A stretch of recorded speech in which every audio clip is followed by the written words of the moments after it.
আমি নামাজ পড়ি, আমি রোজা আছি। রোজা আমারও বলা লাগে না, রোজার ফার্স্ট থেকেই হচ্ছে ও নিজে থেকেই প্রতিটা রোজাই রেখেছে, এখন আজকেও আছে আর ভবিষ্যতেও মনে হয় যে থাকবে।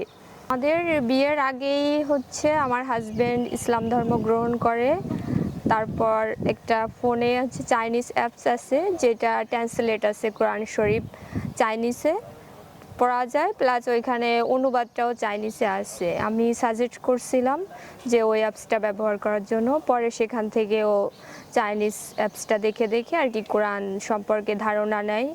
ওর একজন অফিসিয়াল এমপ্লয়ি আছে, উনি আমাদের বাঙালি মুসলিম, তার মাধ্যম দিয়েই মসজিদে যাওয়া বা নামাজ কিভাবে পড়তে হয় এটা আস্তে আস্তে শেখে।